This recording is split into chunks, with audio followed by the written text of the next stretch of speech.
Hi മക്കളെ, നമുക്ക് ഇന്ന് പാഠം 4 എന്ന ഭാഗം നോക്കാം കേട്ടോ. ഇവിടെ നമുക്ക് ചിത്രത്തിൽ എന്താണ് കാണുന്നത്? ഒരു കറുത്ത കാക്കയെ കാണാമല്ലേ? ഇതെന്താണ്?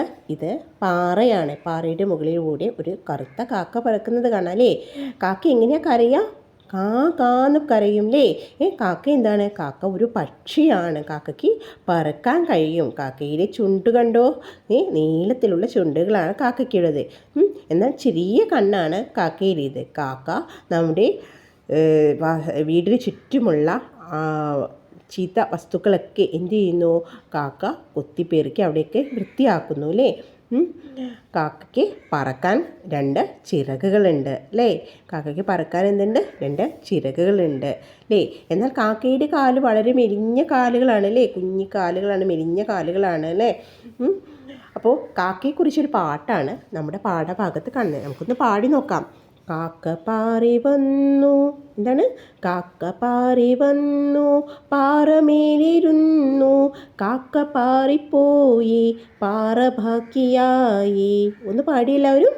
കാക്ക പാറി വന്നു, കാക്ക പാറി വന്നു, പാറമേലിരുന്നു, പാറമേലിരുന്നു, കാക്ക പാറിപ്പോയി, പാറ ബാക്കിയായി. ആരാണ് പാറി വന്നത്?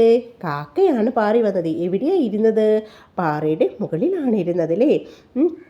എന്നിട്ടോ അവിടെ ഇരുന്ന കാക്ക എന്ത് ചെയ്തു? കാക്ക പാറി പറന്നുപോയില്ലേ? അവസാനം പാറ മാത്രം ബാക്കിയായി. നമ്മുടെ ഭടിയുടെ കയ്യിലുള്ള ഈ ചിഹ്നം കണ്ടോ നിങ്ങൾ? ഈ ചിഹ്നത്തിൻ്റെ പേരാണ് ആ ചിഹ്നം. എന്താണ് ആ ചിഹ്നം? നമ്മുടെ ഈ അക്ഷരങ്ങളുടെ കൂടെ എല്ലാം ഈ ചിഹ്നം നിങ്ങൾ കാണുന്നുണ്ടല്ലേ? നമ്മൾ ആന എന്ന് പറയാറില്ലേ? ആ നീട്ടി പറയണം. ആ ചിഹ്നമാണ് വടിയുടെ കയ്യിലുള്ളത്. ഇത് ഏതക്ഷരം? മാ. മായുടെ അടുത്ത് ആ ചിഹ്നം വരുമ്പോൾ എന്താ നമ്മൾ റീഡ് ചെയ്യുക? മാ. ഇത് ഏതക്ഷരം? പ. എന്താണ്? പ. അപ്പോൾ പായുടെ അടുത്ത് ആ ചിഹ്നം വരുമ്പോൾ നമ്മൾ എങ്ങനെ വായിക്കും?